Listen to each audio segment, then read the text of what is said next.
Mr. Cahill, are you ready?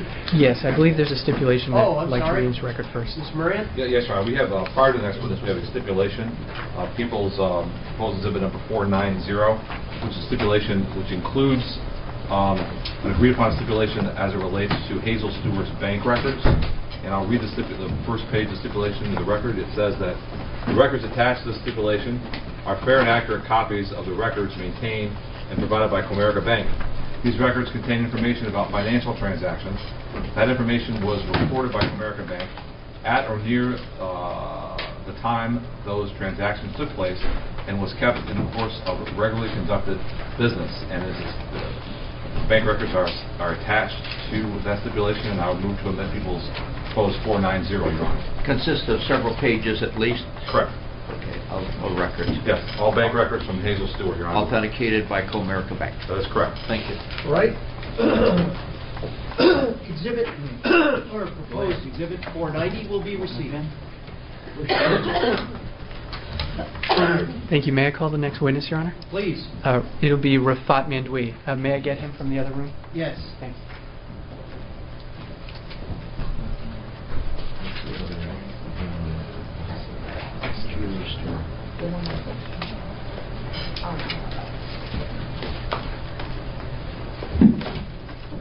Right here, sir.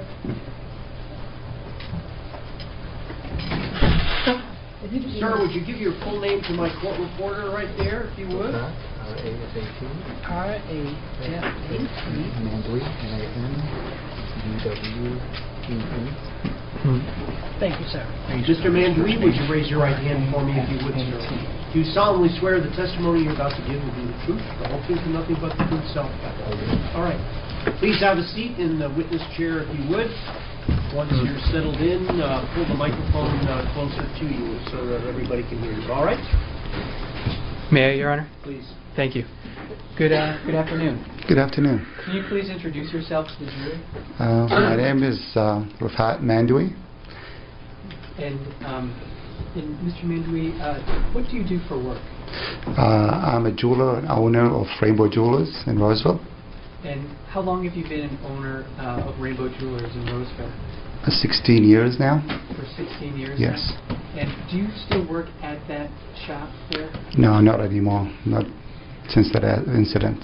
So and when you said since that happened, are you referring to things that happened on May 20th, 2015? Correct. And since that day you have not been working there anymore? No. Now, on that day, I'd like to bring our attention to that day. Where were you that morning? I was at work at Rainbow Jewelers. And you said that's in Roseville, right? Not Detroit? Yes, yes. Now, were you there with anybody else? Yes. I got into the store by myself, but then my brother visited me that same day. And just very briefly, what do you do at Rainbow Jewelers? I'm the owner, I'm the salesperson, and I'm the jeweler at Rainbow Jewelers. And so what were you and your brother doing there that morning? Well, at that morning I was setting up my jewelry in the jewelry cases. So, and he came to visit me. We were just talking when that incident happened. When you say he, you mean your brother?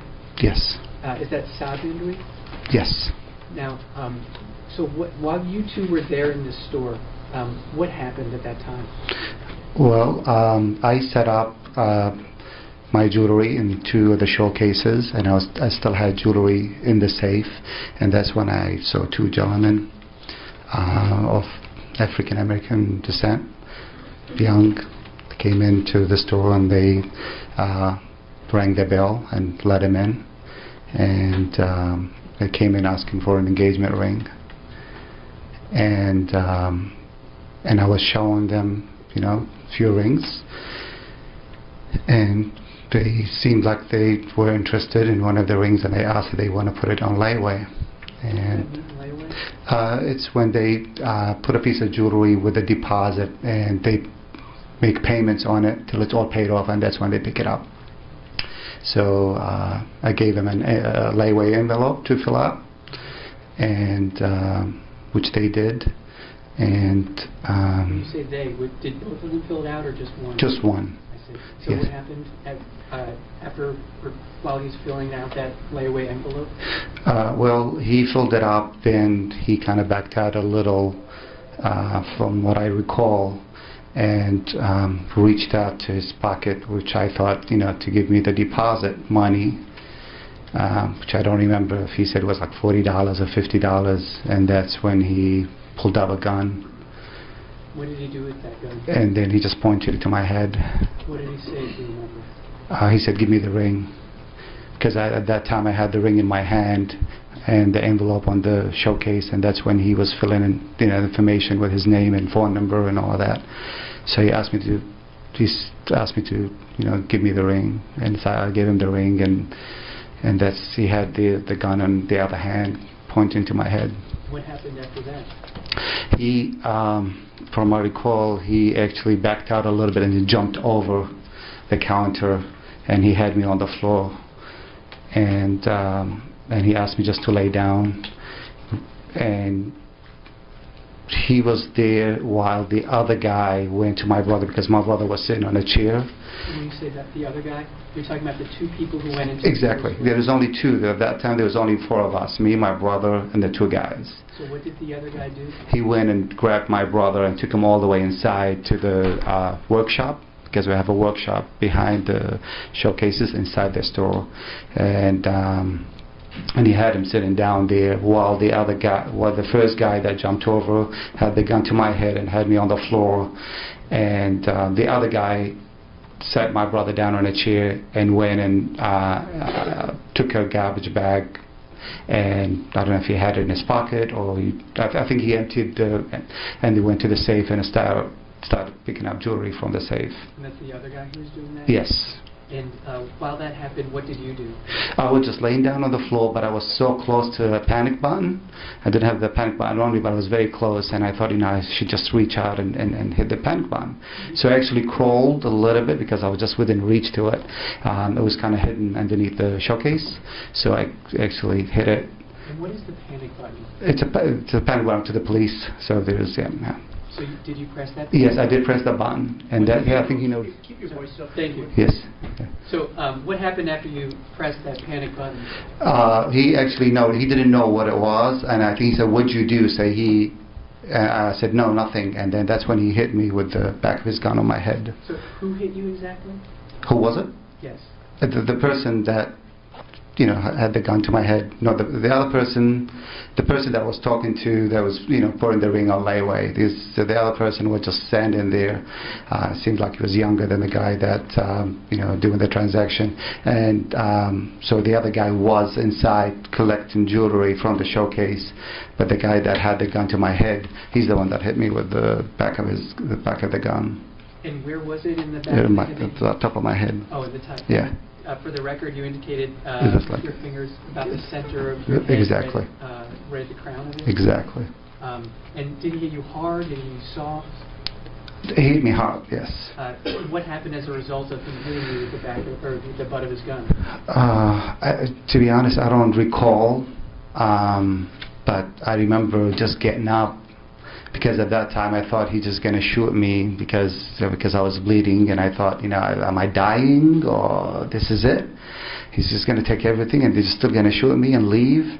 But I remember getting up for some reason. I think I just got up because I was trying to show myself to somebody like in the street, because I was inside, so I was just trying to walk towards the window, and I think that's what's going in my mind. I thought, let me get up and just kind of walk before I die, at least somebody will see me. So I just kind of walked towards the window, and I think that's when he came again and grabbed me from the front of the window in the show area and grabbed me back towards the safe. What happened after he brought you back towards the safe?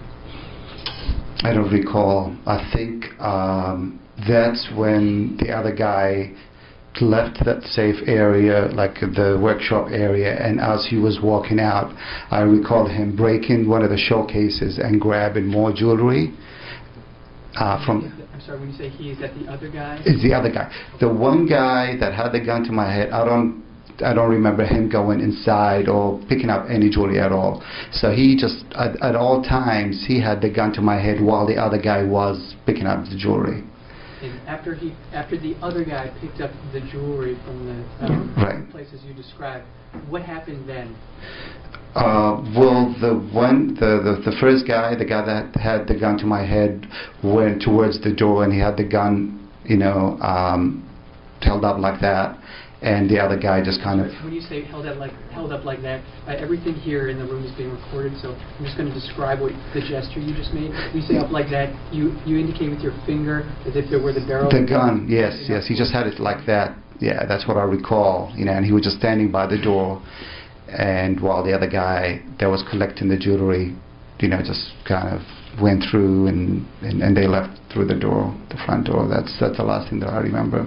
And that's when I left to see if they, there's a car outside waiting for them, and there's an alleyway. There's my parking lot, next to my building, and I saw them running through it. But at the same time, I saw 3 other guys, young guys. And you saw them outside? Outside, yes. And Maybe about. Excuse me, okay, we gotta talk. We're going to give you every opportunity to answer the question, Sure. but you have to be patient and wait until you hear the entire Okay. question. Okay. You're jumping in, giving Right, an okay, answer okay. before the questions come out. All right. All right? Okay. Go ahead. Thank you, Your Honor. And everything is being Right. recorded, so we want to make sure that Right. we're not talking over one another. Okay.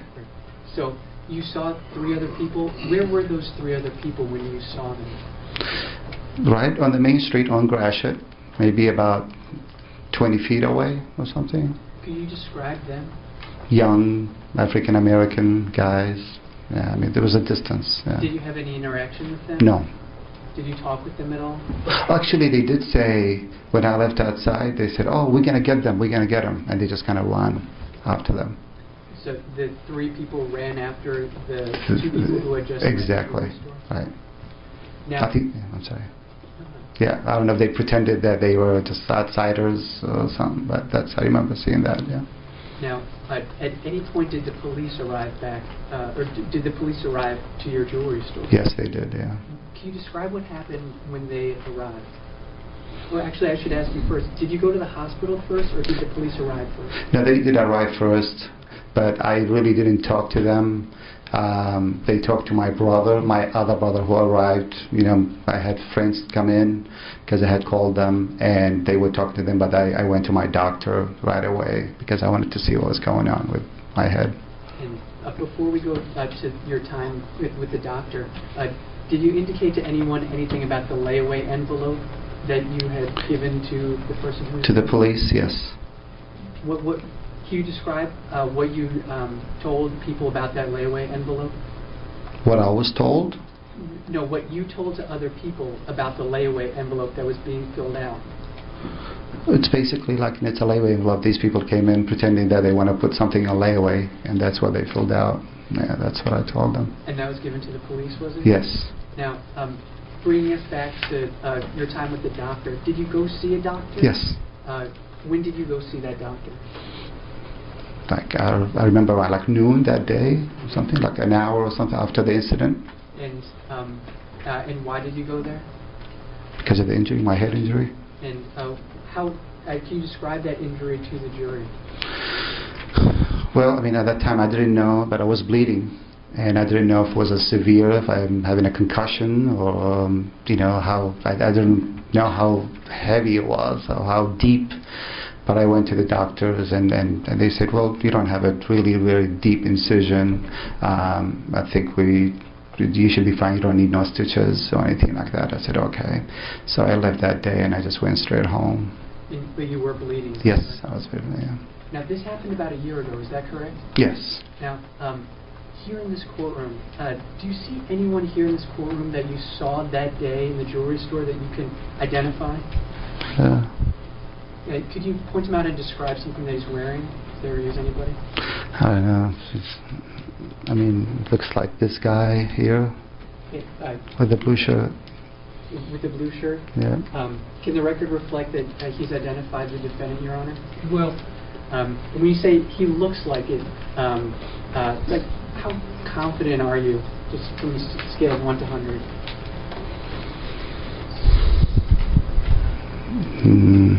90%. 90%.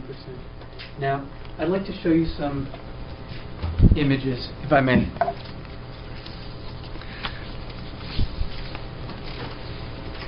They are exhibit numbers 393, 392, and 394. And just for the record, they've all been admitted into evidence. All right. You want to just put them up on the screen? Please, yes.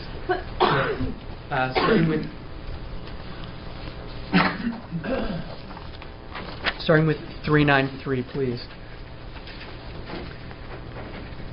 Now, what is that image of? Yeah, this is me right here, and this is the guy. And I believe that's when he pointed out the gun. You could see the gun is pointing out to me, and that's when I kind of ducked down. And can we see 392? And what is that? This image is, see, that's actually when he jumped over the counter. And 394, please. Now, I'd ask you to pay attention to the bottom portion of this picture, just to the left of his foot there. Do you see something on the ground? Yeah, that's probably my blood from my head, because he dragged, yeah, because I tried, that's when I tried to, this is towards the front of the door, the front of the shop.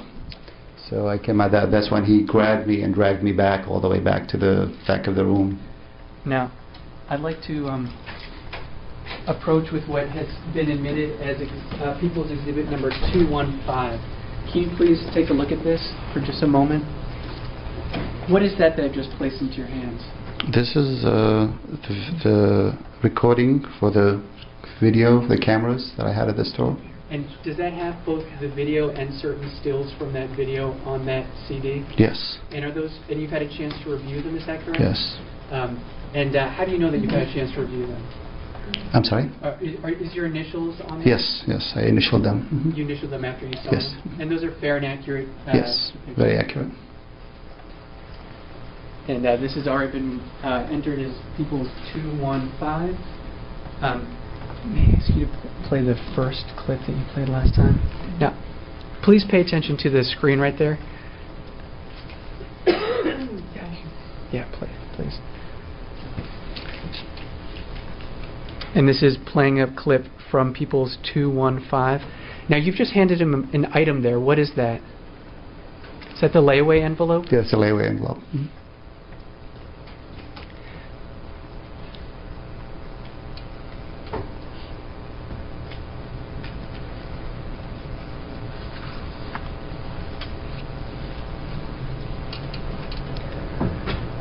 And that's the same envelope that was given to the police? Yes.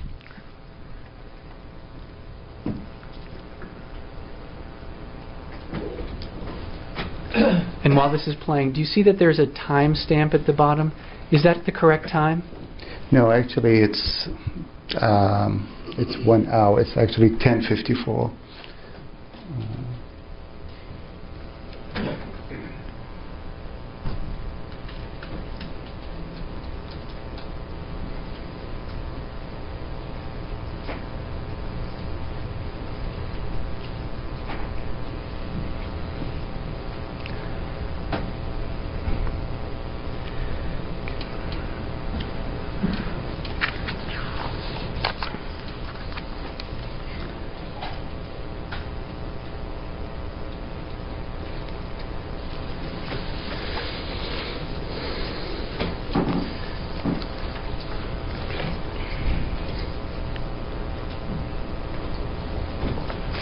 And that says you remember it that day? Yes.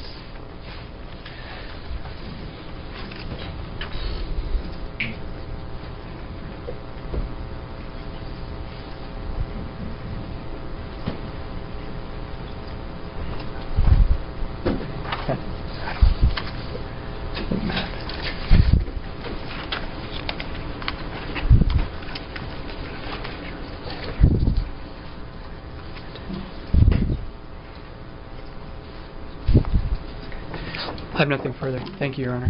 Thank you. Mr. McWilliams. Yes, thank you. Good afternoon, sir. Good afternoon. Are you okay today? Yes. Okay, glad to hear that. It's been a number of months ago. Yes? Yes. Okay. And when this all happened, you got a hit on the head, did you not? I'm sorry? When this all happened, you got hit on the head.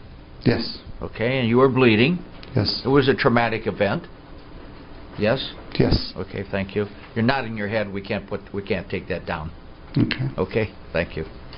And when this all happened, it impacted what was below your head, which is your brain, correct? Yes. And that's where your thought and memory package is in human beings. Do you understand that? Yes. Okay. Now, you were asked whether or not you were can identify someone, were you not? Yes. Even in this courtroom, you were asked about a confidence level. Do you know what a confidence level means? Yes. That means how sure you are, isn't that correct? Yes. Okay. You know that there's a difference between 90% and 100%, do you not? Yes. Okay. And you know there's a difference between, something less than 100% and being absolutely positive, isn't that correct? Yes. And did you give the police any description of anybody that day? Yeah, vague description. Vague, Yes. okay, all right. And did anybody show you any pictures, photographs, or anything like that, or live lineups of anyone? The police? Yes. No. Okay. I showed them because I showed them the video. Okay. And from that video, is that how you arrive at your identification facially of the perpetrator? Yes. Well, Mostly. sir, wouldn't you agree with me, sir, that the video does not absolutely show the front-on facial or really identifiable facial characteristics of the perpetrator? Isn't that true? Well, somehow it shows it, but yes. Somehow, Not- okay. Is that right? So if I ask you, are you positive, and you know what positive means? Yes. You're not really absolutely positive that this gentleman here participated. Isn't that true? I mean... All right, sir. Let me just ask you. Yeah, Wait a minute. Let me answer the question. Okay, go ahead. I mean, when you say positive, it's 100%, but I mean, I don't know if this is somebody that looks like him, but yeah, I mean, I would say I could be positive saying that, but I think 90% to 100, that's pretty accurate to me. You think that's It's just pretty accurate, is that correct? yeah, I think so. Okay. I mean, it's been a year ago, and it's a traumatic experience. Yes. It's not like it's one of my customers that I dealt with all the time. Right. I saw you now in a year. You come back, and I'll say, yeah, I think that's what you look like. And you were hit in the head in the meantime. I'm sorry. Yeah. And you were hit in the head in the Definitely. meantime. Yeah. Okay. And I try that- to forget that incident too. I mean, I try to train my brain to forget it. So you try to Certainly. bring it back, and you ask me to be positive. It's pretty Right. hard. You picked the person actually who's seated at this table. Isn't that true? Correct. And that's why, isn't that? It's what? That's why you picked him, isn't it true? Because he's sitting here? Yeah. No, I mean, he's the one that resembles the person that I saw. I mean, Okay. there's nobody else here that looks Thank like him. Right. Okay.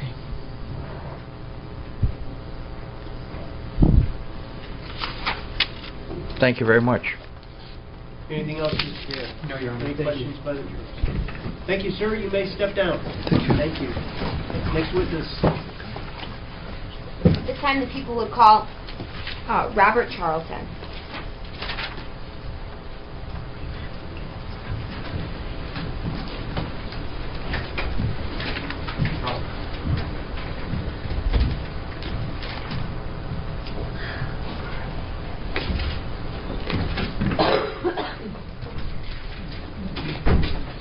Hi, sir. Can I have your name, please, first and last? Yes, Robert is first name. Charlton, last name is C-H-A-R-L-T-O-N. Thank you, sir. Thank you. Mr. Charlton, before you sit down, if you raise your right hand, do you solemnly swear the testimony you're about to give be the truth, the whole truth, and nothing but the truth, so help you God? I do. Please have a seat and adjust the mic in front of you once you're comfortable. Thank you.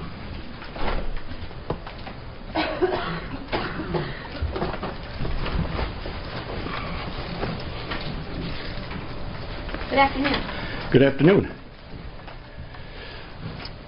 Excuse me. Can you tell us your name? Robert Charlton. And how are you employed?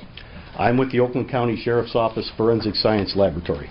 And what is your title at the Forensic Laboratory? I'm a firearm and tool mark examiner. And can you tell us what a firearm and tool mark examiner does? Or what you specifically as a firearm and tool mark examiner do? Sure. Essentially, my job is I test firearm functionality. I compare test fires to fired ammunition components, fired cartridge cases and fired bullets. I deal with occasionally serial number restoration, distance determination, most anything dealing with the firearm discipline. What are test fires or test shots, as you said? Each firearm that comes into our unit gets a test shot. It's a functionality test just to see if it goes bang, see if it works, does what it's supposed to do. Typically, we put three cartridges into a firearm, and we're looking to get 3 pristine. 1, it tests the function to see if the firearm does what it's supposed to do, and 2, it gives us 3 pristine test shots that we recover out of our water tank that we can use for comparison purposes. And can anyone be a firearm and tool mark forensic scientist, or do you have to have some sort of training? If they go through the training, they can, yes. Now, what type of training is required?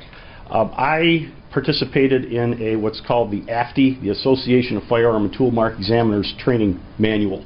I studied under a qualified examiner, and I was there for about 2 years, about 2,500 hours worth over about a 2-year period that dealt with everything from history of firearm identification to learning how to put the chemicals together for serial number restoration, microscope work, hours and hours of microscope work, comparing fire bullets and fire cartridge cases, shotgun shells, everything that I would see on may see on a daily basis in my job. Now, is there specialized training within the kind of general training for that type of work that you've attended? Over the years, I'm required to go to training at least once a year, whether it be something in my firearm community or whether it be crime scene related. I'm also a crime scene investigator with the Sheriff's Office. I deal with footwear and some other blood spatter, other things, and I have to have updated work or updated training in those areas as well. So I'm required to attend, whether it be in-state or out-state, some type of training from time to time. Have you ever testified in court before? Yes, I have. About things like firearm and tool mark testing and analysis? Yes, I have. And have you ever testified as an expert in that field? Yes. Approximately how many times, if you know? I've testified in the firearm discipline, I believe, about 80 times, and qualified as 80 times. As an expert? Yes. Have you ever been qualified as an expert in this building? Yes, I have. Third Circuit Court? Yes. Okay. In this courtroom? About 5 years ago. One time about 5 years ago, yes. As a firearm expert, as a firearm and tool mark expert? Firearm examination, yes. Firearm examination. At this time, I would open it up to voir dire by defense counsel as to the qualifications. Thank you very much. Your Honor, I acknowledge receipt of this gentleman's curriculum vitae. I do have just several questions. Go ahead, please. Could you tell us what is meant and whether or not you've had and continue to have what's called blind testing? We have what is called proficiency tests that we do yearly. Each discipline, whatever discipline you partake in the laboratory, you're required to have a proficiency test. And an outside source will send in a test, and you're to treat it as an actual case. And it basically gets graded. It goes back to the original senders, and they grade. They'll look at it and say, yes, you passed the examination. If you do not, you have to be taken off bench work, go through some additional remedial training, and then you take another proficiency test. Make sure you pass it before you can get back onto bench work. Okay, and you do that from time to time, sir? Every year for all the disciplines that I deal with, yes. Is that something in-house, or is there an external agency that's independently doing that testing? It's an external agency. Okay. Well, thank you very much, sir. Mm-hmm. Otherwise, Judge, I will have no problem and do recognize this gentleman as an expert in his field. All right, ladies and gentlemen, Mr. Charlton will be allowed to testify as an expert in the area of firearms and tool mark identification, and he will be allowed to give you his opinion. As with every witness, you will determine what weight to be given to this witness and every witness who testifies. Go ahead, Mr. Cohn. Thank you. Were you asked to assist in the investigation of a suspect by the name of Kevin Smith? Yes, I was. And were you contacted to do some firearm examination? Yes. Okay. And what type of items are you given when you're asked to do that kind of work? Just in general, or in this particular In general, particular and then case? I'll ask you specifically. Okay. here. Typically, what the type of evidence I get can range from just a single firearm to just fired bullets, just fired cartridge cases, or a combination of all of the above. Do you recall what items you received here? Just Yes. generally, not specifically. 2 different calibers of fired cartridge cases and 2 firearms. So now when you start to evaluate or analyze those items, which items do you begin with? There is no, I can test fired guns first if that if that's what hits me, or I can take the cartridge cases first and go that route. I don't recall which one I did first here. I know when I do the cartridge cases, I will lay the cartridge cases on my work table. There are different worksheets that we go through to collect all of our notes. Once I determine that the first batch, if you will, that was given to me is of the same caliber, then I can proceed on with the examination. I will first take the evidence cartridge cases to the microscopes and try to determine if they were fired from the same weapon or from different weapons. In this particular case, there were a group of 9mm cartridge cases and a group of .40 caliber cartridge cases. Thank you. Thank you. May I approach? Yes. Thank you. I'm going to hand to you what's been previously admitted as People's Exhibit number 108 and People's Exhibit number 109. Why don't we start with People's Exhibit number 108? May I ask if those are firearms or whether or not they've been currently cleared? They have. They have, but those are not the firearms. But they have been cleared. Okay. Yes. Yes. Thank you. I thought they were. Yes.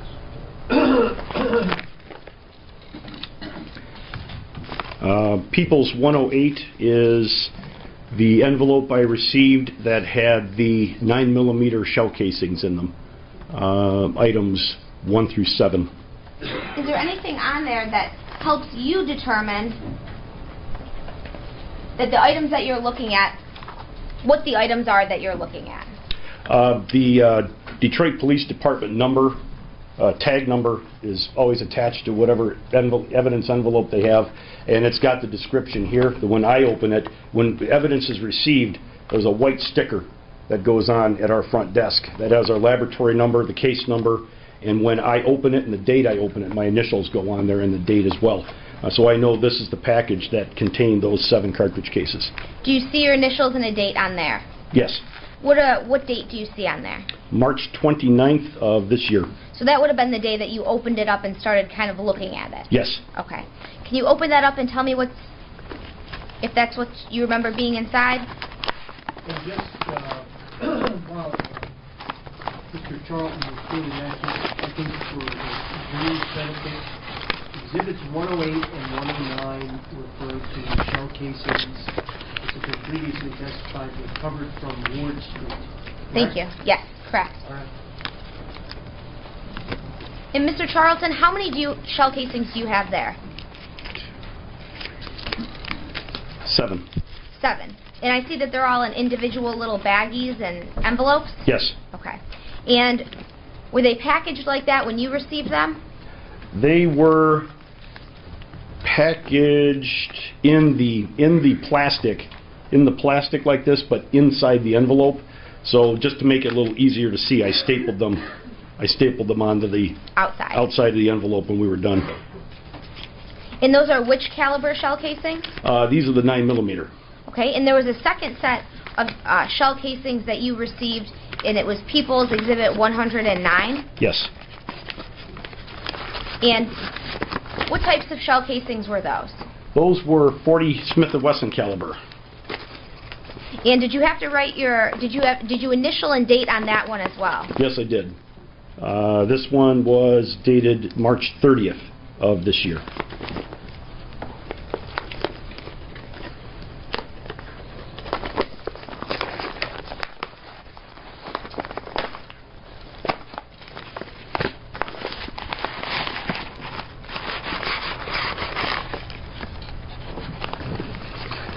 Do I need one in there? There are 14, I believe, in this package. 14 40 caliber shell casings? Yes. And did you do the same thing with those? You took them out of those envelopes and stapled them in the little plastic see-through envelopes to the front? Yes, they came the same way. They came inside of a plastic piece like this and inside the envelopes, and they were just, I stapled them to the outside. 1, 2, 3, 1, 2, 3, 4, 5, 6, 7, 8, 10, 14. Thank you. And I'm going to go one by one with the firearms here.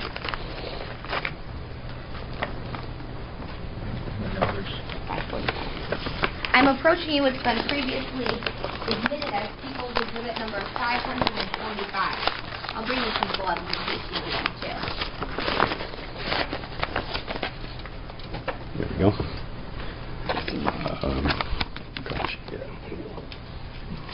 What's that I just handed to you? This is the white envelope that Detroit PD uses for their firearm submittals. And this is the one that you received in this case? Yes. I'll give you a minute to put that all on. Thank you.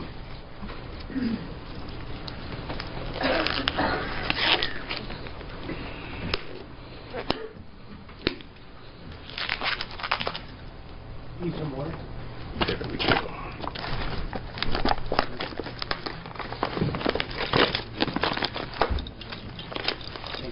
And when the judge said that it had said a little while ago about making a firearm safe, what does that mean? Making sure that there's nothing in the chamber. Making sure the magazine is out and the chamber is also clear. And what's the purpose of that? Let's make sure there can't be any accidental discharges. So that when you're demonstrating to us, you don't accidentally fire off a shot? Correct. Okay.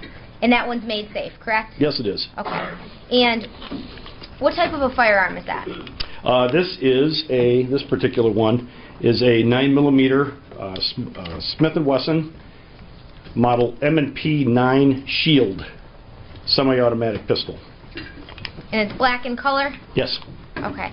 In the magazine that you have in your left hand, was that with or in the firearm? Yeah, this came with the firearm. This was in the package. Okay. And I'm going to show you, but I'm not going to admit, just for identification purposes, the second firearm while you have your gloves on.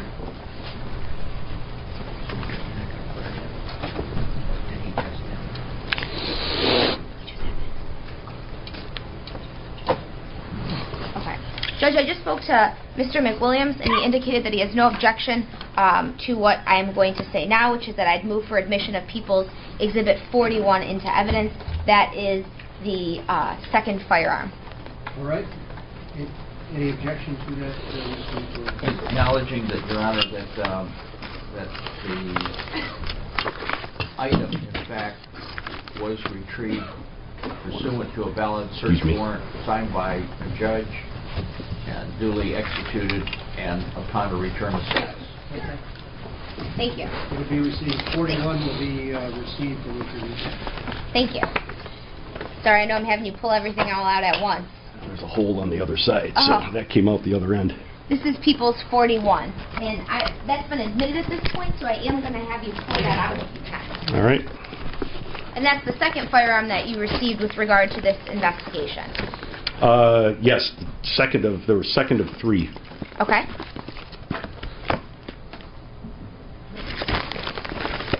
And that's just, that's the light.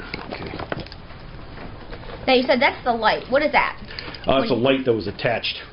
To the. Can you pull bottom that of the out too? Do you mind? What type of a firearm is that? This is a .40 Smith & Wesson caliber Glock, model 23, semi-automatic pistol. Okay. Was the light affixed to that firearm when you received it? Let me see. I don't. Looks like it's been processed for prints, so it was probably. I don't know. I don't know if it was on the gun when the latent prints got hold of it. It was like this when I received it. Okay. And they were. I see that they both came out of the same evidence envelope. Is that correct? Yes. And are items that are seized together, if you know, usually kept together? If they can fit, if what they can get in here, they'll try to keep it all together. Okay. Now, we can you can put that down. All right. Now, once you had all of this evidence, what did you do? At this point, the cartridge cases, as I explained, were compared to one another, and their specific calibers, the 9mm and the .40. When I received the firearms, I didn't actually test fire these. They had been test fired already.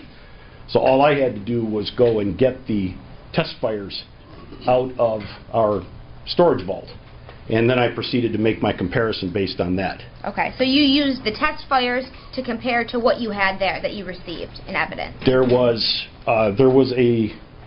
another pistol, a high point, that was originally received. There was a this .40 Smith & Wesson Glock, and there was a high point, a 9mm high point, that were submitted.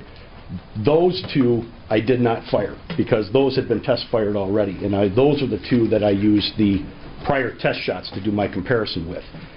Later, the Smith & Wesson 9mm pistol was submitted to me. I did test fire that one. Okay. Now, since we're kind of on the subject, I guess we're gonna. Okay. That'll be number 42. Judge, I just spoke to Mr. McWilliams about People's proposed exhibit number 42, which is another firearm which has also been cleared, and he indicated that he has no objection to its admission. So I'd move to admit 42 at this time. with the same caveat, Your Honor. All right, it'll be received. Thank you. Mr. Charlton, I'm approaching you with the third firearm that you were referring to, People's 42. Do you mind opening that up for us? Let's see here.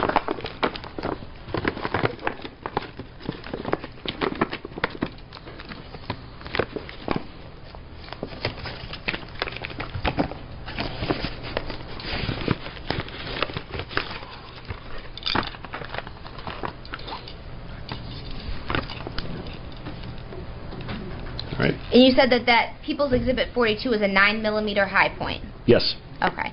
So you also conducted the same types of tests on that you did with the other firearms. This particular one and the Glock a test fire was done, not by myself. The comparison, I used the cartridge cases to do my comparison. These were test fired by someone else. You did test the shell casings with that as well? Yes. Okay. You can put all that down again. All right. Sorry about that.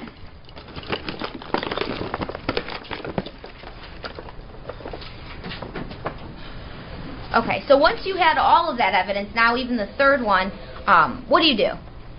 At this point, I had my test fires out in front of me, and I started doing all my comparisons.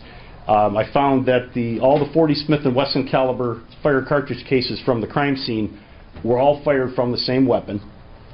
And once compared to the .40 Smith & Wesson caliber Glock test fires, I was able to identify those cartridge cases as having been fired from that particular weapon. I did the same thing with the 9mm cartridge cases from the crime scene. All were from the same weapon, fired from the same gun. They were compared initially to the high point test fires and were eliminated as having been fired from that gun. That was not the proper gun.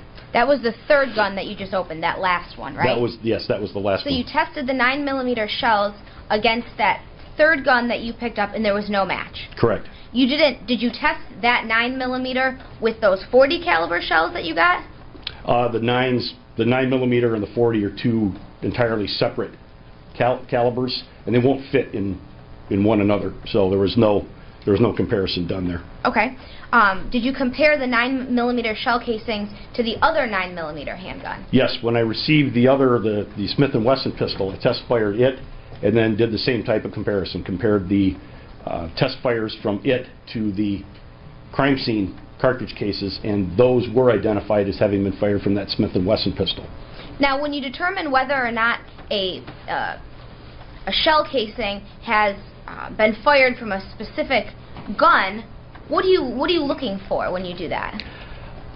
When a firearm discharges a cartridge, there's a lot going on inside the weapon all at the same time in a fraction of a second.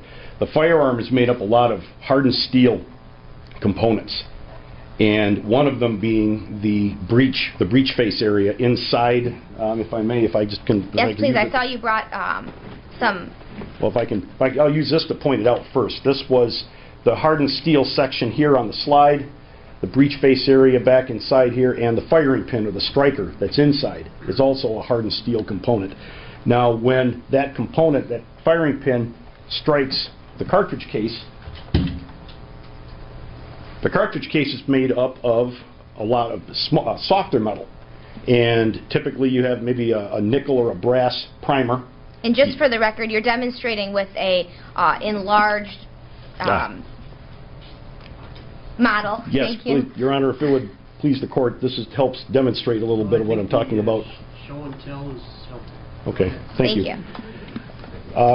Typically, let's start with the one unit of ammunition cartridge made up of a bullet, cartridge case, the gunpowder that goes inside, and then the primer. So when the firing pin strikes and crushes the primer, it creates a little spark. And that spark travels through. You can see the bottom of the cartridge case down there, there's a little hole. It's called a flash hole.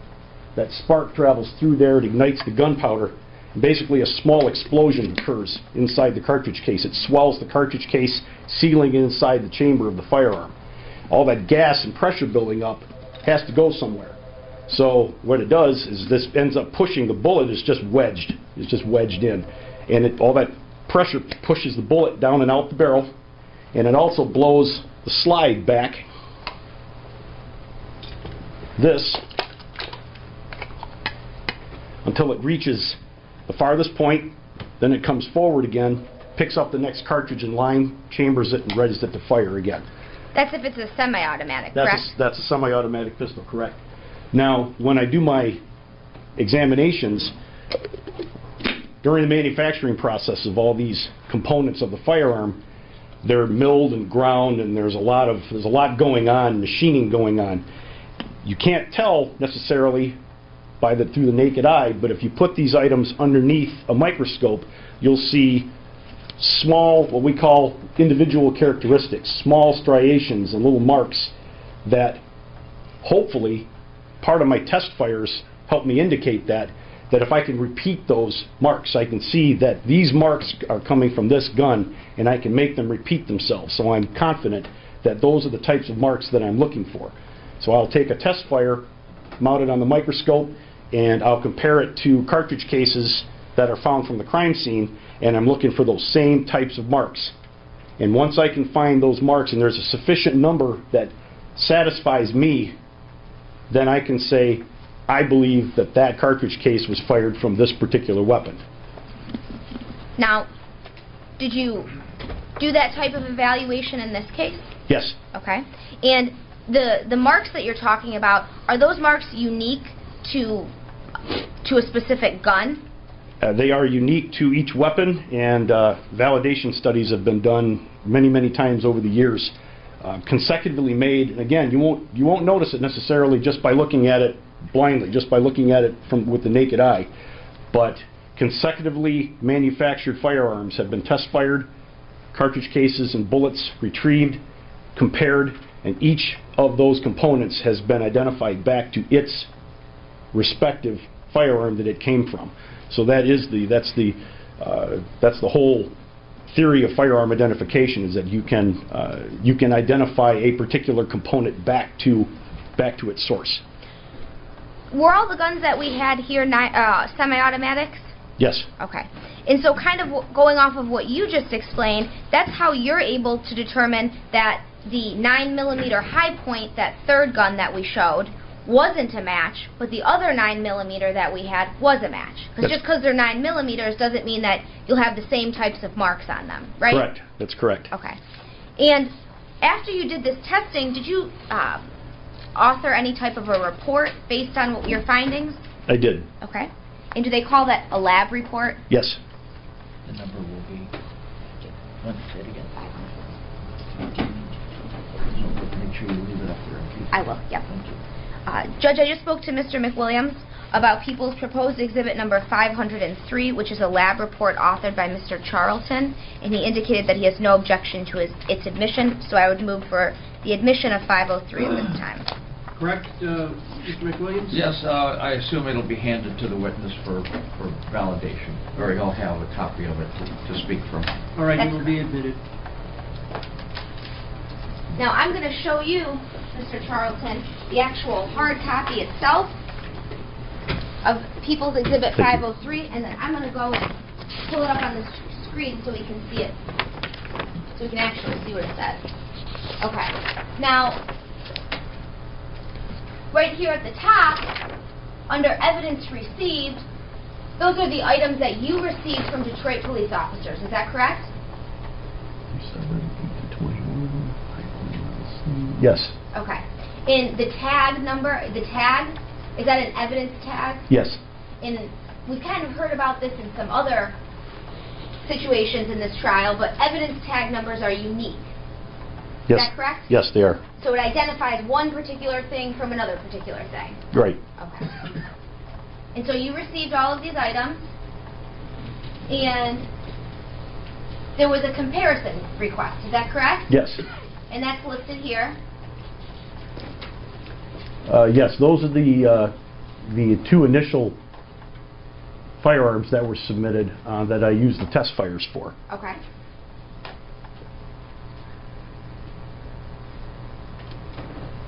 And now down here, part of it indicates test results. Yes. Okay. And I'm going to go to page 2. And here's where you actually spell out what your results were. Is that correct? Yes, that's correct. Okay. And to summarize, what that basically says is that the 9mm shell casings match that first 9mm that we showed, and the .40 caliber shell casings match that Glock. Yes, that's correct. Okay.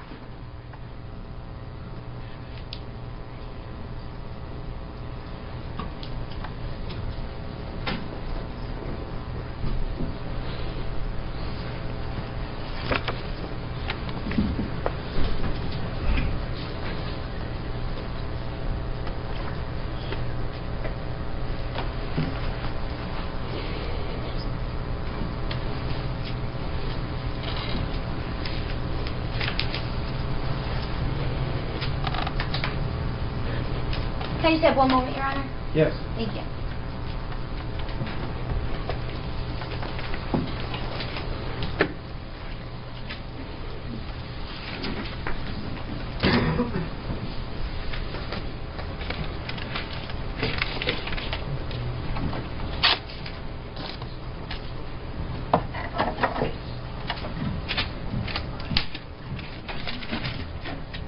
While you're doing that, Chief,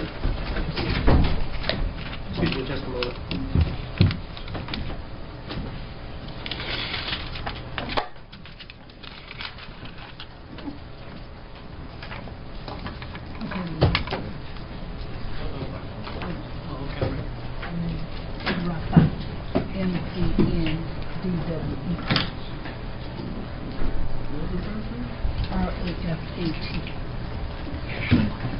those from me. You got Jack Colbert? Jack Colbert? I don't have to know which one. Okay, thanks. Let me see.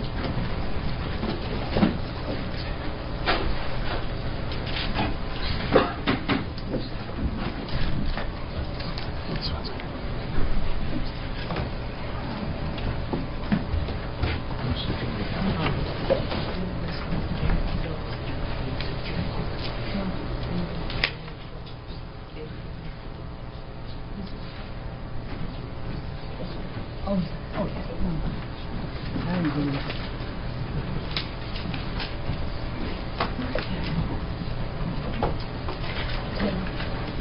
He just told us that.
That's not the third gun. No. Number 38. About a week now, week and a half, almost 2 weeks. Yes. Long one.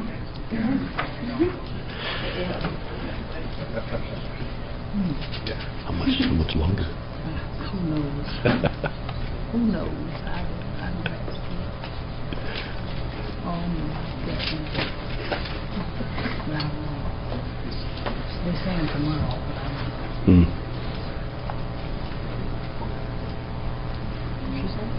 Yeah, when I saw you coming up with that thing, I thought, oh, this is the guy that's got him all.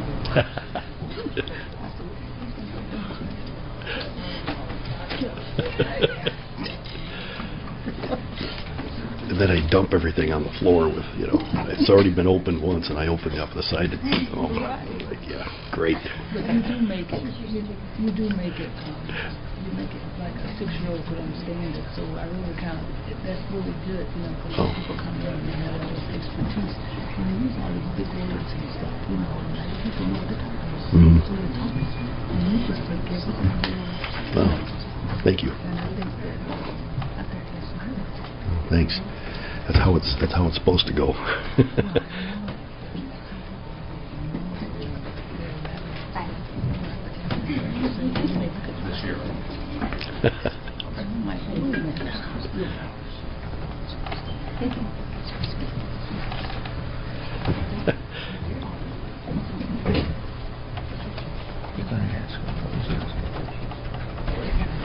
I'm not going to, but you can. No,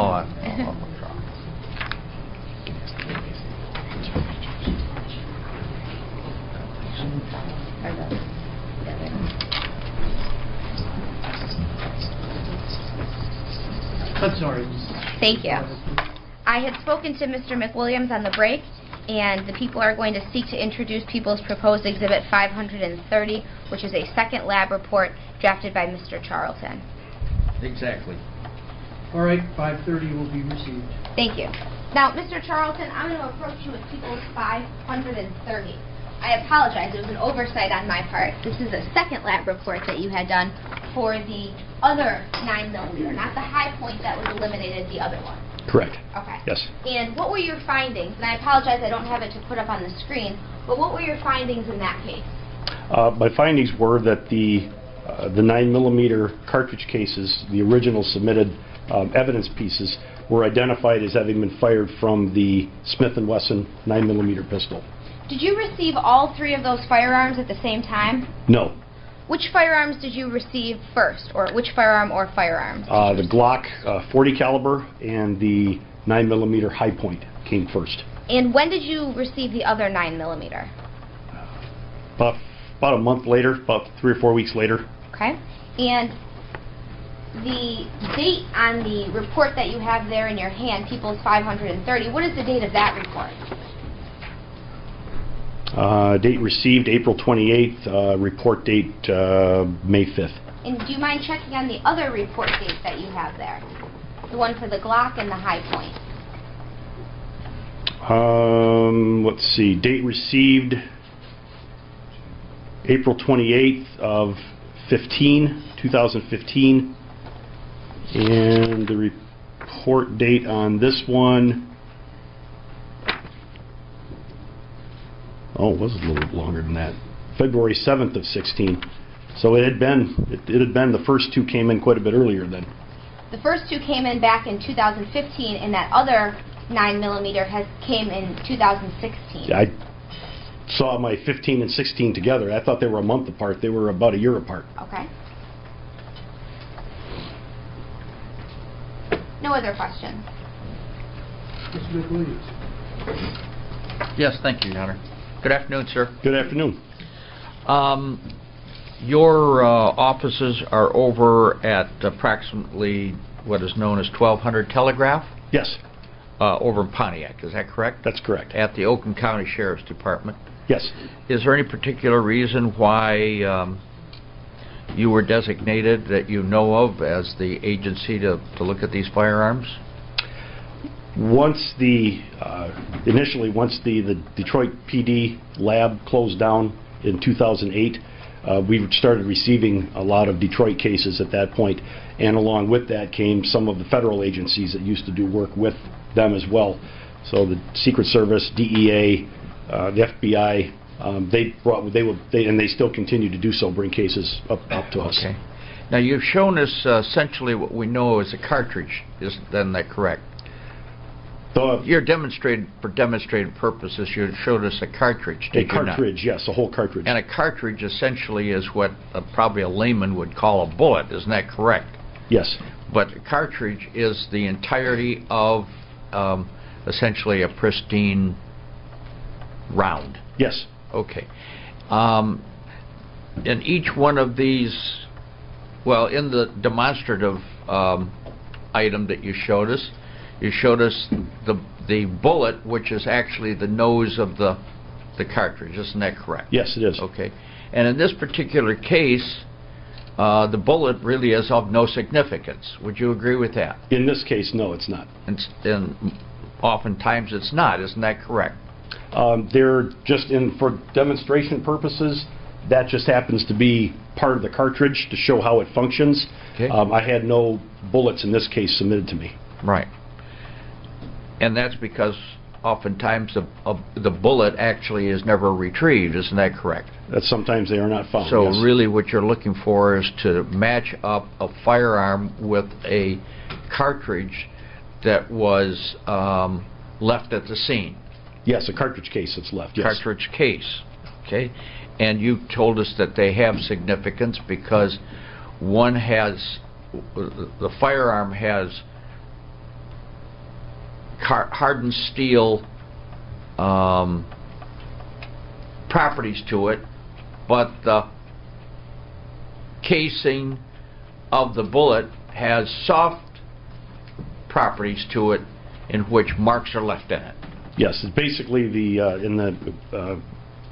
far as the cartridge case goes, because of the nature of how it's encased in the firearm, those are impressed. Those are all impressed marks. Any imperfections or the minutia that are on the steel are impressed into the softer metal. So that's how come we're talking about tool marks, aren't we? Yes. Okay. And the tool marks are the hardened steel markings left on the shell casings. Yes. Okay. And so you received a firearm, and then you received a shell casing, and then you do some test firing, or some test firing has occurred. Is that correct? Yes, test firing did occur here. Well, yes. wouldn't you agree with me that there's no way, and you don't have any ability in this matter, to tell who, if anybody, had used any of these firearms in any illegal activity or illegal event? Isn't that correct? That's correct. Okay. And the only thing you're looking for is to see whether or not these firearms match up to the what's left over after an event such as shell casings. That's correct. Okay. And do you have any idea where, or is it labeled where these items were left at? You've heard the term Ward Street. Does that have any significance to you? No.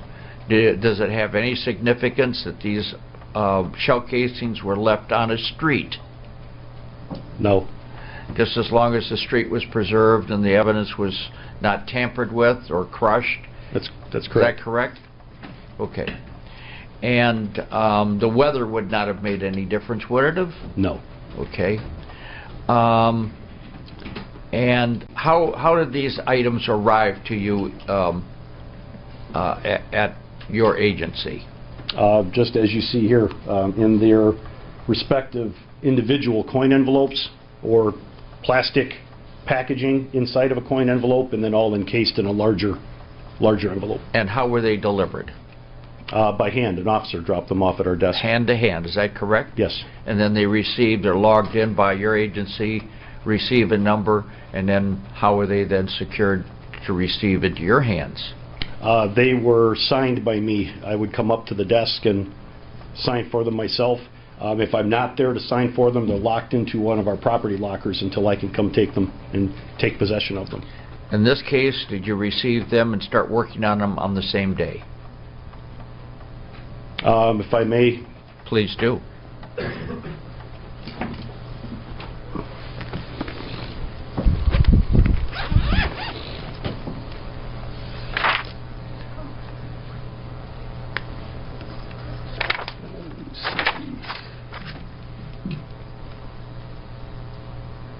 The initial receipt of the evidence was, to me here, with the cartridge cases, was March 28th, and I put them in the vault, and I started working on them on March 29th.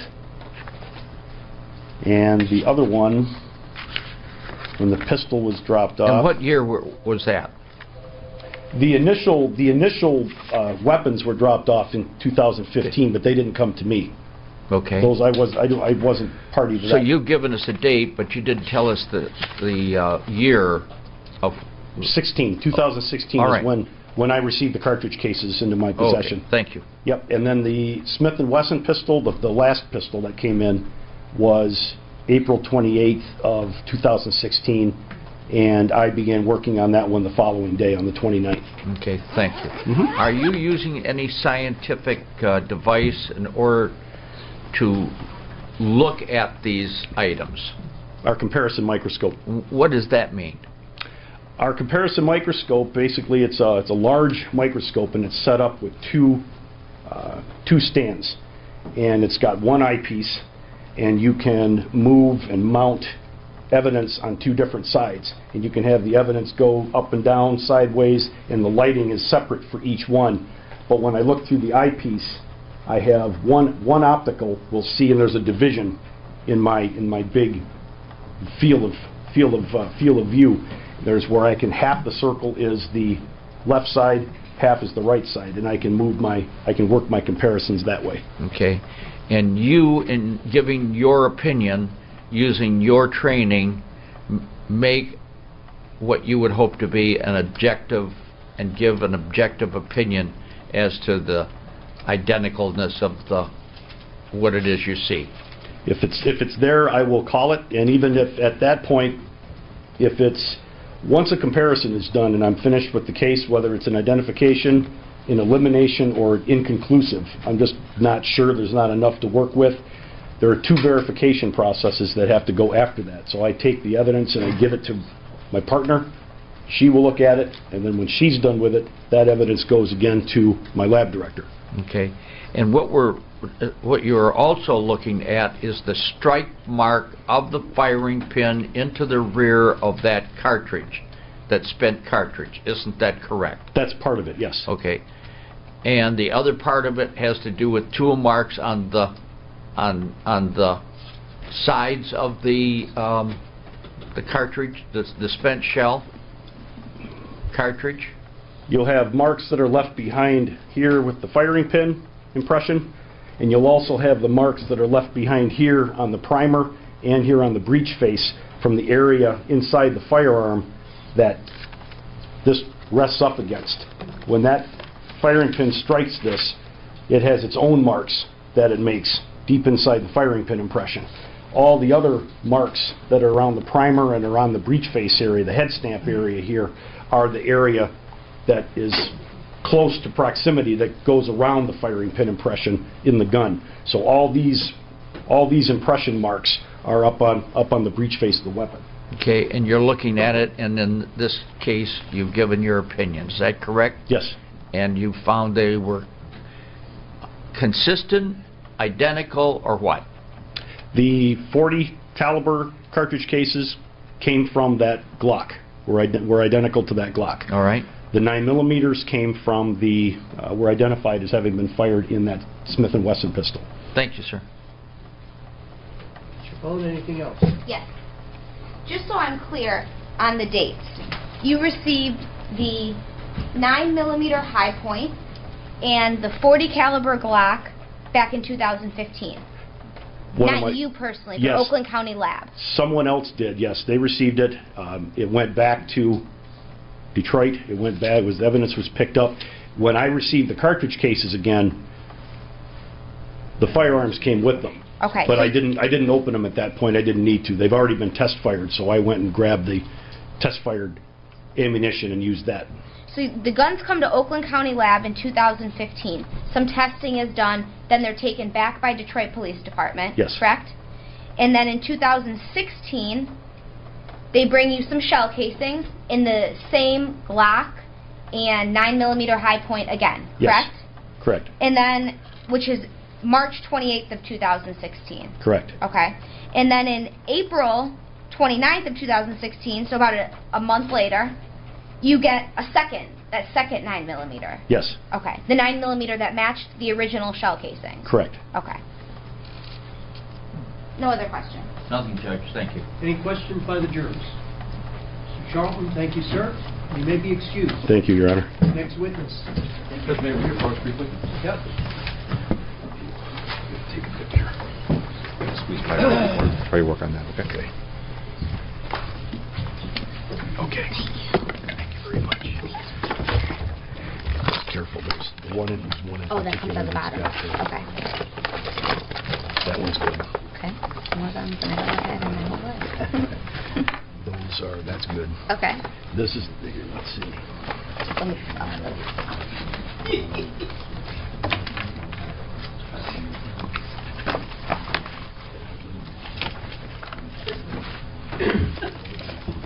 Oops.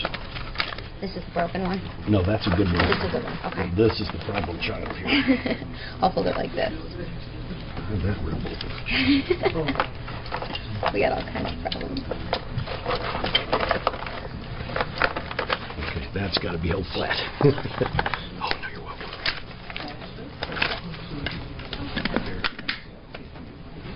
Okay, thanks.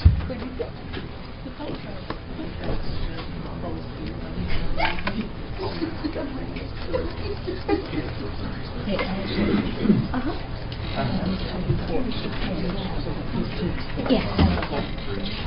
Thank you. I can make it. Just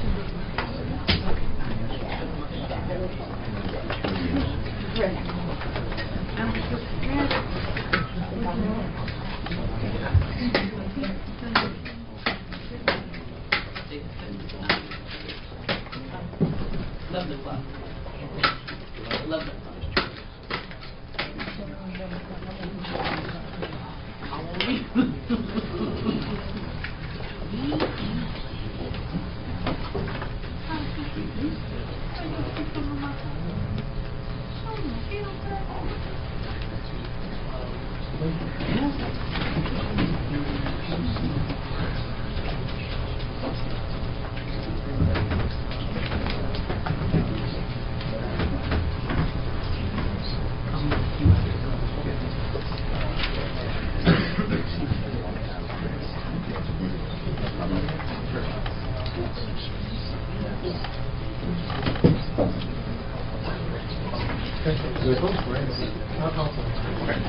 I'll call this officer first.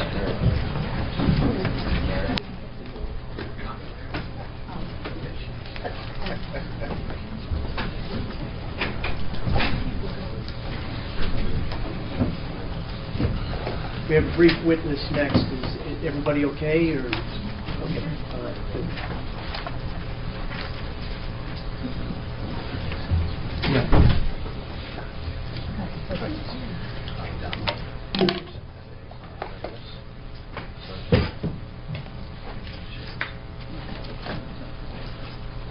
Do you solemnly swear the testimony you're about to give will be the truth, the whole truth, and nothing but the truth, so help you God? Yes, Your Honor.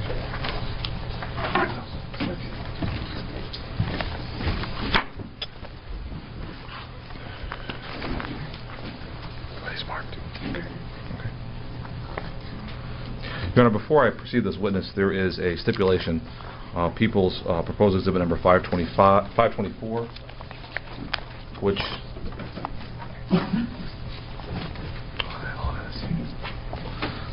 which is a stipulation as it relates to a search warrant execution that occurred on May 22nd, 2015 at 12713 St. Mary Street in the city of Detroit.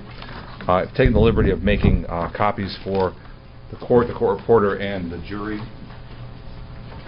This number, once again, will be From the back, it's 524. Thank you. So I would move to admit the stipulation, Your Honor, 524. Without objection. All right, what's the address again, please? Yeah, this is 12713 St. Mary Street in the city of Detroit. All right. Please, you want convenient to distribute it now? Yes. All right, why don't you just hold off so that the jury Sure. is, got your stuff.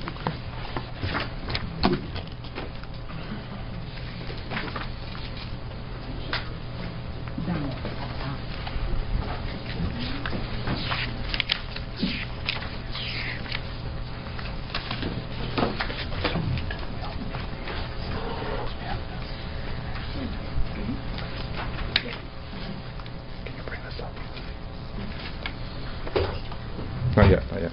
Oh yeah, page 1, go ahead.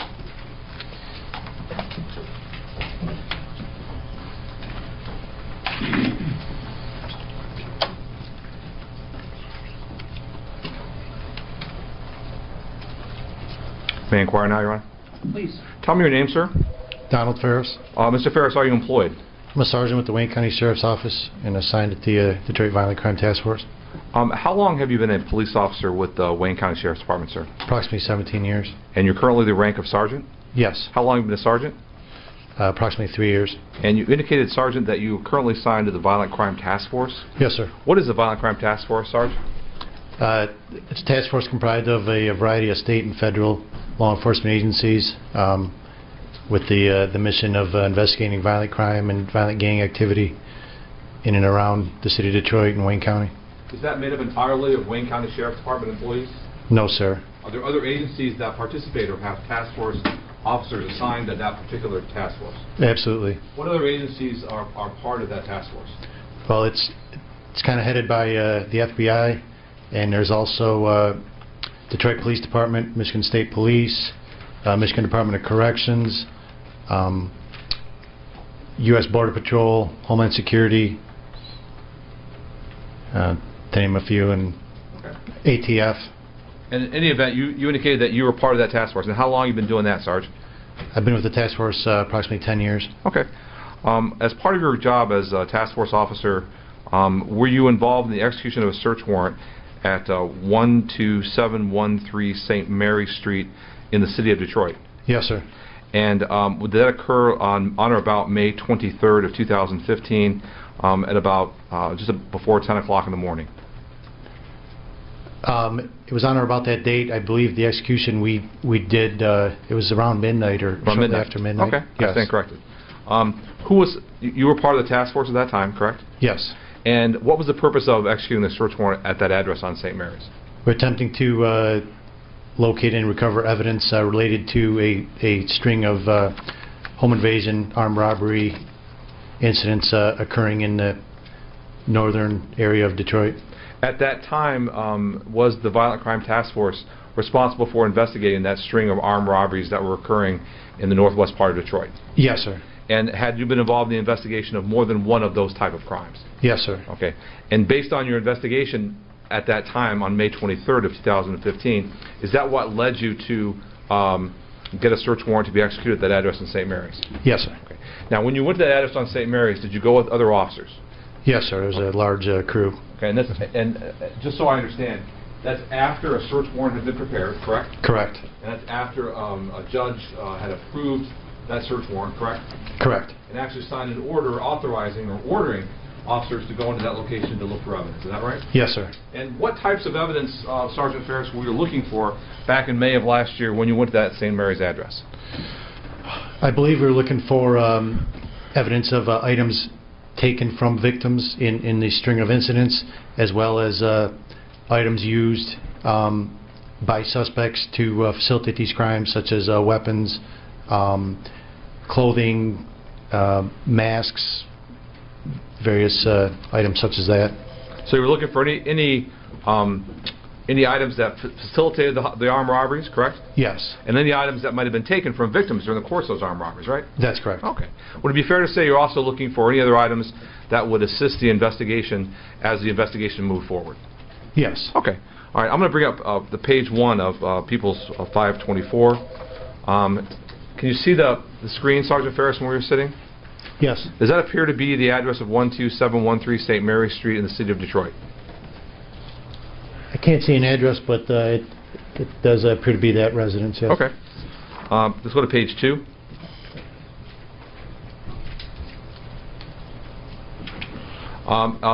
This appeared to be the interior of the residence. The first, second page, the bottom photograph.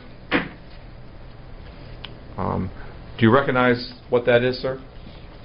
That's a live round of ammunition. Okay. Was that one of the things that you were looking for during the execution of the search warrant? Was ammunition or firearms, anything along those lines? Yes. Okay.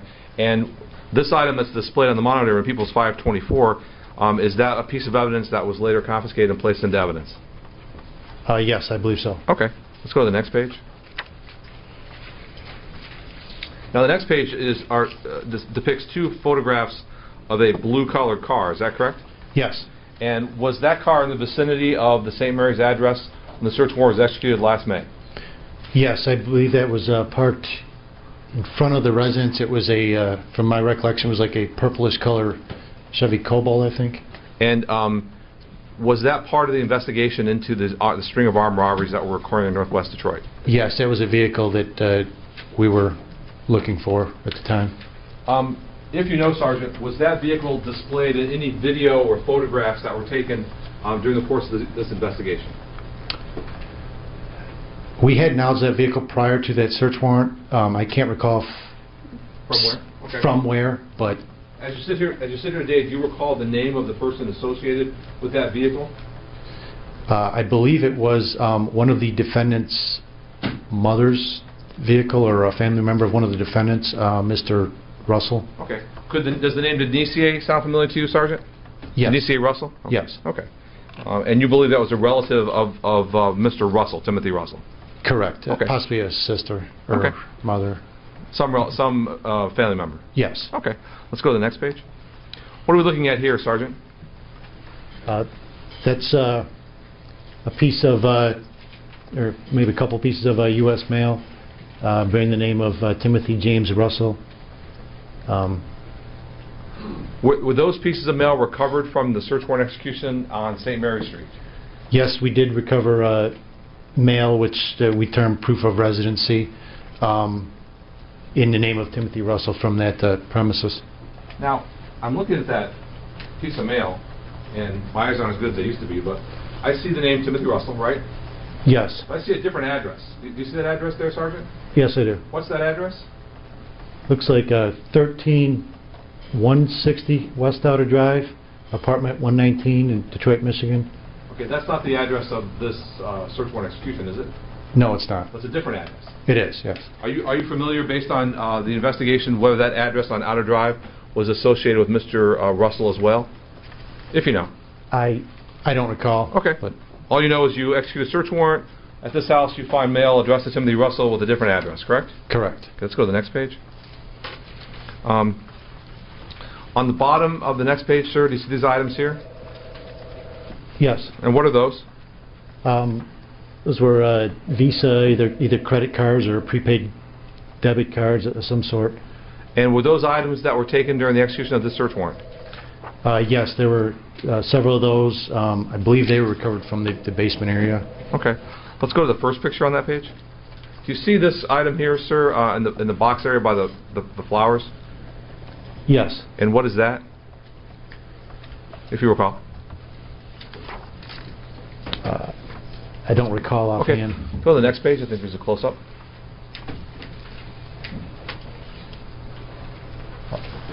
If this is that box on the table, Sergeant, do you recognize the contents now? Yes. That was also located, I'm pretty sure it was in the basement area as well, and we identified that as a credit card skimming device or credit card rewriting device of some sort. Okay. And that was taken to the search warrant on St. Mary Street? Yes, and that was in the basement area. Now, I noticed the bottom photograph is a little... Can you zoom in on that, please, Mr. Felon? Here. I noticed in the bottom of that, the box where the credit card skimming device is situated, there appear to be some credit cards or debit cards. Is that correct? Yes. Did you determine whether those credit cards were in the name of anyone, or they were just there? At the time, obviously we couldn't determine that. I don't know if there was anything done subsequent Okay. follow-up to that. Let's go to the next page. I noticed at the top picture there is appears to be an identification. Is that correct? Yes. And can you read the name from there, sir? It appears to be Timothy James Russell. Okay. Does that have an address that's visible, sir? I can't read Okay, it on that's fine. from there. Let's go to the next page.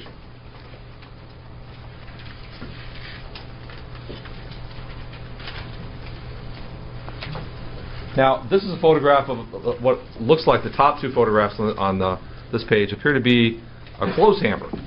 Correct. Okay. And was there a clothes hamper that was located in the St. Mary's address? Yes, there was also in the basement area. There was a laundry type room, pretty much adjacent to the room where the other items were found in the basement. There was a clothes hamper and some clothes, I think, scattered around the hamper. And as part of your job executing that search warrant, did you go to the clothes hamper? Yes. Was anything retrieved from the clothes hamper?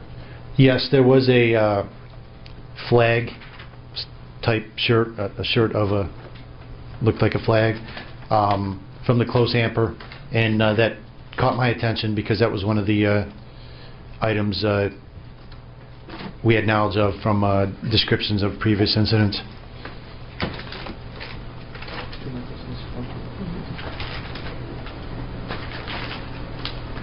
While she's doing that, Sergeant, I'm going to approach and hand you some gloves. Take those on, please.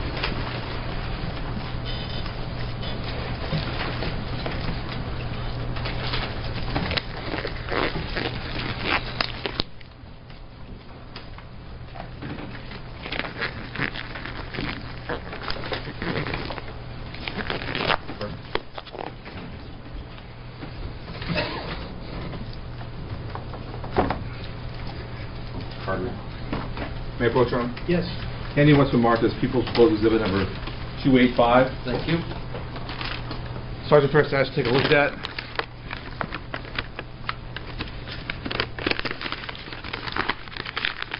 Checking that up, you can tell me if you recognize the contents of that bag.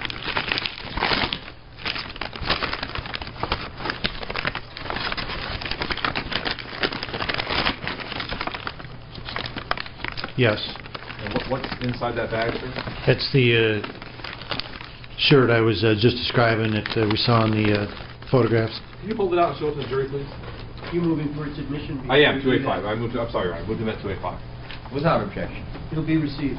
Go ahead, Don.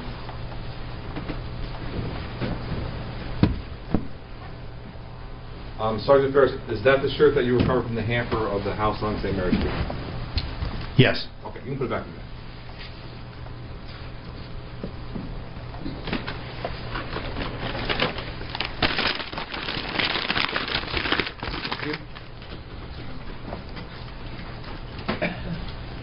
Handing what's been marked as People's Proposed Exhibit number 281, Mr. McWilliams, 281. Yes. Do you recognize that, sir? Yes. What is it? Don't take it out yet. What is it? This is the item previously viewed in the photographs, the credit card skimming device. That was recovered from the search warrant execution on St. Mary's Street on May 23rd. Yes, sir, in the basement. Move to admit 281, Your Honor. Without objection. It'll be received. You'll open it up and show the jury.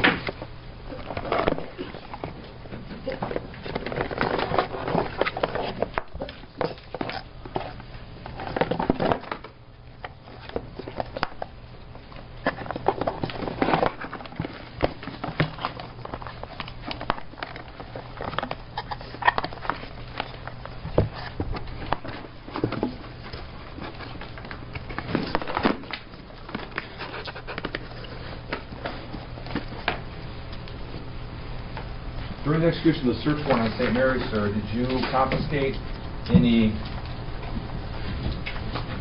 cellular phones?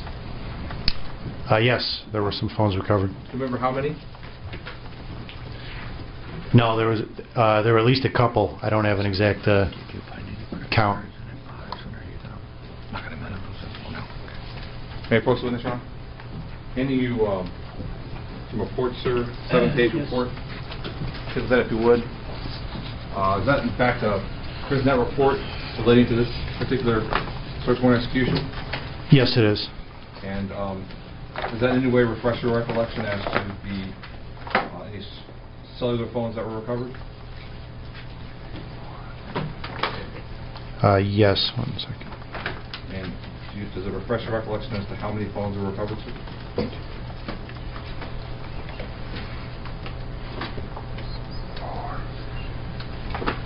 I have 4 listed here. Okay.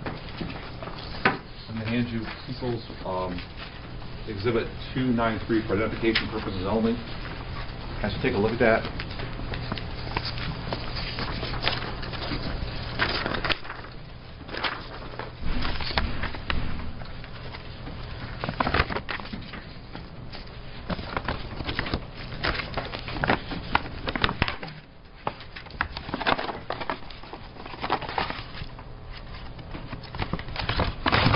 Appear to be a cell phone that was recovered during the execution of that search warrant.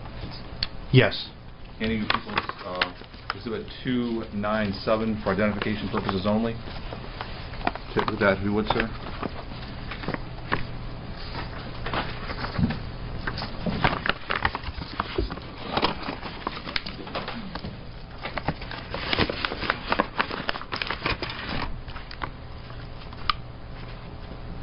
Does that appear to be a cell phone inside a case that was recovered during the execution of the search warrant on St. Mary's Street, Sergeant? Yes.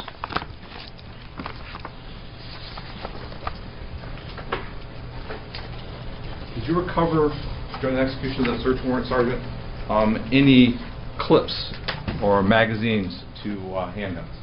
Yes, I did. Any of the 300, Mr. McWilliams? Without objection.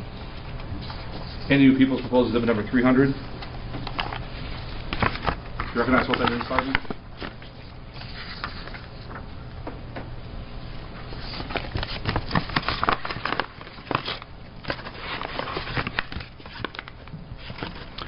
Yes, this is a high-capacity extended Glock 40 caliber magazine, and there's also some rounds of ammunition.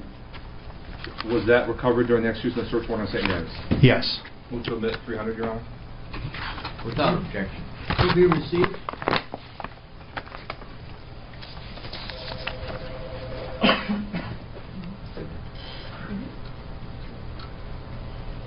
286, Mr. McWilliams. Okay, thank you. Andy wants to mark as People's Proposed Exhibit number 286, Sergeant. You don't have to open those up, but that appear to be some footwear that was recovered during the execution of the search warrant on St. Mary's, Yes, according to the evidence tag. and those would be Timberland boots, correct? Correct. Move to admit Proposed Exhibit 286, Ron. You're not going to have them open it up? No. I'm satisfied. All right, to be received.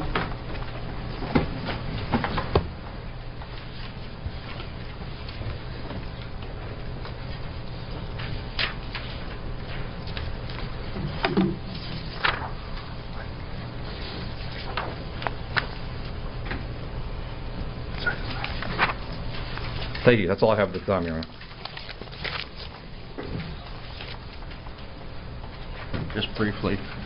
Good afternoon, sir. Good afternoon. Once again, what is your rank and who are you with? What department? I'm a sergeant with the Wayne County Sheriff's Office. Okay, thank you very much.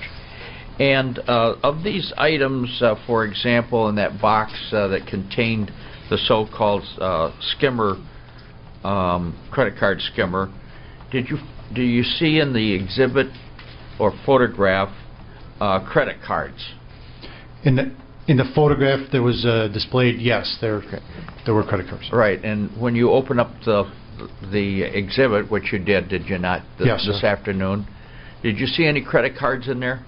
No, sir. Okay, would you agree with me that upon looking at those credit cards that there were names on them but no names of anyone that you recognize as victims in the particular case that this entire case is about? Wouldn't you agree?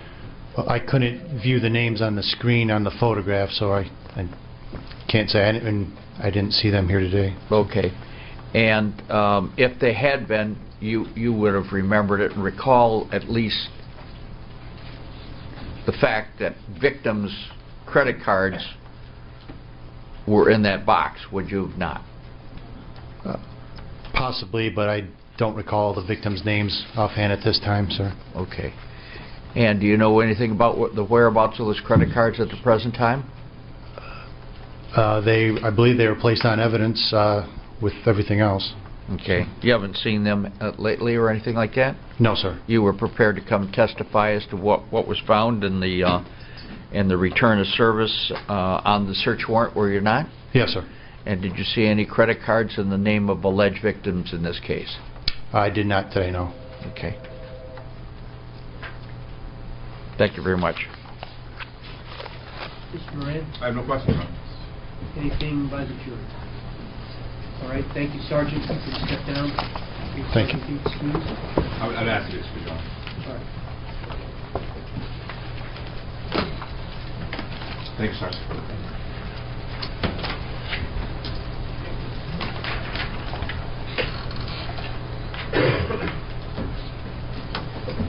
Ladies and gentlemen, it was brought to my attention that one of the parties involved here has a family matter that has come up that we need to deal with. So I'm going to excuse you at this time, ask that you be back here at 9 o'clock tomorrow morning, 9 o'clock tomorrow, and we'll go forward at that time. All rise.